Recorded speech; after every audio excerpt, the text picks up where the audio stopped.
जी, इस वक्त मैं मौजूद हूँ कराची सिविक सेंटर में, इदारा तरक्यात कराची में, और जहाँ पे सिक्योरिटी एहलकार भी मौजूद हैं। और इस इदारा तरक्यात कराची की इमारत को ये लोग सिक्योर कर रहे हैं, इसकी हिफाजत कर रहे हैं, अपने बच्चों को छोड़ के इस वबाई मर्ज़ के बावजूद भी ड्यूटी पर मामूर हैं और बड़े जाँफिशानी से काम कर रहे हैं। इनसे बात करते हैं कि इनका क्या कहना है। हमारी तनख्वाह 2 महीने हो गए नहीं मिल रही है, और जो है ना ड्यूटी पर आ रहे हैं हम लोग, और जो है ना तनख्वाहों का हिसाब किताब हमारा पता ही नहीं लग रहा कब तनख्वाह मिलेंगी, क्या होगा। ये कोरोना की बीमारी ऐसी चली है, तकरीबन 15-16 दिन हो गए हम लोग ड्यूटियों पे आ रहे हैं, और हमारे घर में राशन भी ख़त्म हो चुका है, और ये 2 महीने की हमारी तनख्वाह भी रुकी हुई है, हमें तनख्वाह नहीं दी जा रही है। सुपरवाइज़र जनाब शागिर साहब के पास में देखते हैं कि इनका क्या कहना है, क्या जज्बात हैं इनके अपने सिक्योरिटी एहलकार के हवाले से।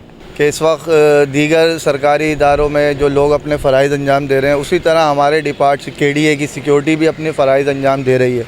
इन हालात में जबकि कोरोना के मामला चल रहे हैं, सब लोग डरे हुए मसाइल का शिकार हैं, मगर सिक्योरिटी डिपार्ट का अमला अपनी ड्यूटीज़ पे मामूर है और हर तरह के हालात को फेस करके बिल्डिंग में आ रहा है। अब ज़रूरत इस अमर की है कि इन हालात के बावजूद 2 महीने हो गए हमारे स्टाफ की तनख्वाह नहीं मिली, जिसकी वजह से वो बेचारे परेशान हैं, ठीक है ना।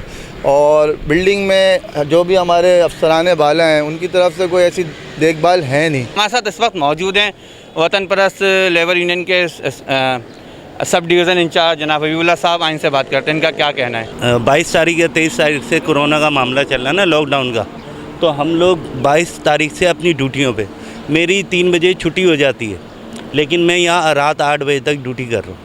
इसी तरह ये सारे मेरे भाई यहाँ पे मौजूद हैं, 2 महीने से सैलरी नहीं है।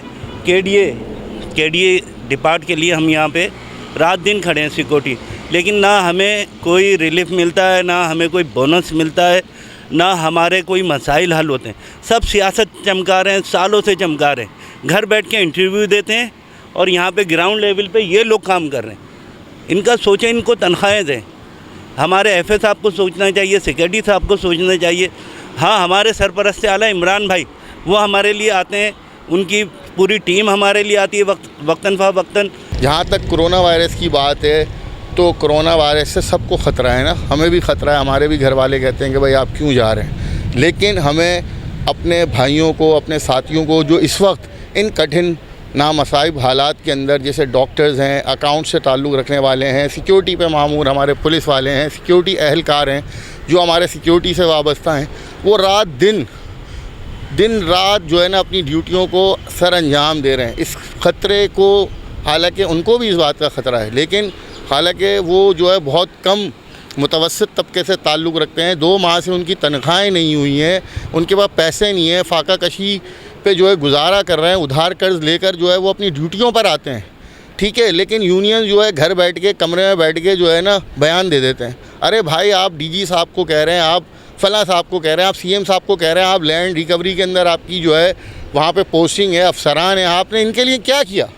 आपने कौन सा इनको खाना भिजवाया? एक वक्त का आप खाना भिजवाते हैं, उसकी आप तस्वीर बनाते हैं, तस्वीर बना के आप लोगों में इनकी तजलील करते हैं सिक्योरिटी गार्ड की। इनका यही कहना था तमाम सिक्योरिटी एहलकारों को, तनख्वाहों की अदायगी जल्द की जाए और खाना बांट के किसी की इज्जत नफ्स को मजरूह ना किया जाए, बल्कि इनकी तनख्वाह, इनके वाजिबात अदा किए जाएँ जल्द अज जल्द। कैमरामैन अमजद इकबाल के साथ Afaq Ahmed Siddiqui, M7 City News, Karachi.